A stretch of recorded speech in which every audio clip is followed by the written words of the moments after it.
ভারতের সাথে বাণিজ্য সম্পর্ক অত্যন্ত গুরুত্বপূর্ণ।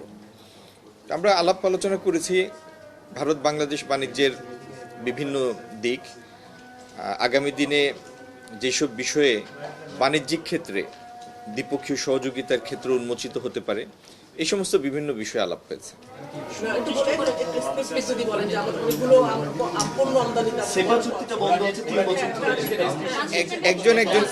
একজন করে জিজ্ঞেস করলে ভালো। না, এরকম কোনো আলাপ হয় না, এরকম কোনো আলাপ হয় না।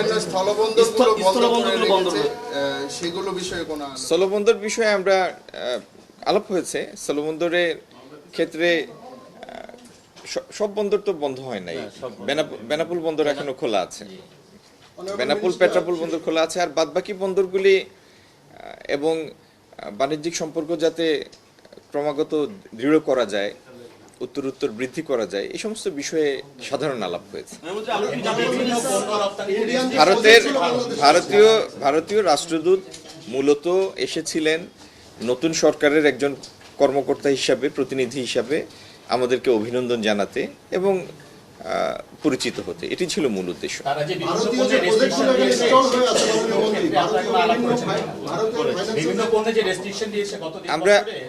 আমরা এই বিষয়ে আমরা তাদের দৃষ্টি আকর্ষণ করেছি। তারাও আমাদের জানিয়েছেন যে গত 1.5 বছরে কতগুলি পদক্ষেপ নেওয়া হয়েছে, সেগুলি আসলে পারস্পরিকভাবে দুই দিক থেকেই নেওয়া হয়েছে। তো এতে বাণিজ্যিক সম্পর্কের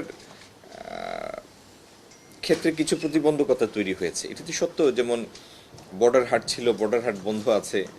তারপরে আপনার যে সীমান্ত বাণিজ্যের জন্য যে আপনার ল্যান্ড বর্ডারগুলি, সেগুলির বেশিরভাগই বন্ধ আছে। তো এটি তো একটা পর্যায়ে কোনো একটা ঘটনার বা বিভিন্ন ঘটনার পরিপ্রেক্ষিতে দুই দিক থেকেই হয়েছে। আগামী দিনে বাণিজ্যিক সম্পর্কের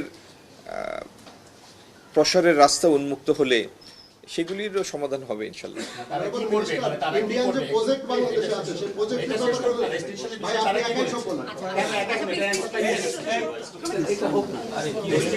আপনি যে বলেছেন তারা যে আমাদের বিভিন্ন কোনো রেস্ট্রিকশন দিয়েছে, আপনি বলছেন $1.5 বিলিয়ন, তো সেই ক্ষেত্রে তাদের কি পেয়েছে, না তারা কি বলেছে, উত্তর কি দিয়েছে? আমরা এই কথাগুলি উত্থাপন করেছি। আজকে তো আসলে সুনির্দিষ্ট কোনো বিষয় আলাপের জন্য রাষ্ট্রদূত আসেননি, এসেছেন আসলে অভিনন্দন জানানোর জন্য। কথা প্রসঙ্গে সেই কথাগুলি এসেছে। তো এটার সুনির্দিষ্ট উত্তর আমি এই মুহূর্তে আপনাদেরকে দিতে পারবো না।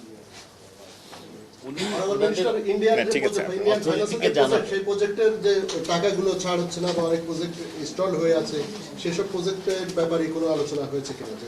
আমি বুঝতে পারিনি। ইন্ডিয়ান ফাইন্যান্স যে প্রজেক্টগুলো এখানে গত কয়েক মাস ধরে কিছু প্রজেক্টে, এই বিষয়ে কোনো আলাপ হয়নি। প্রধানমন্ত্রী, আমরা একটু এলডিসি সম্পর্কে জানতে চাই যে আপনি বলেছিলেন যে এলডিসি পেছানোর ব্যাপারে আপনার উদ্যোগ থাকবে, সেই জায়গা থেকে কোনো ধরনের এখন পর্যন্ত কোনো পজিটিভ বার্তা আছে কিনা? না, এলডিসি পেছানোর মানে গ্রাজুয়েশন পেছানোর ডেফার করার একটা প্রক্রিয়া আছে।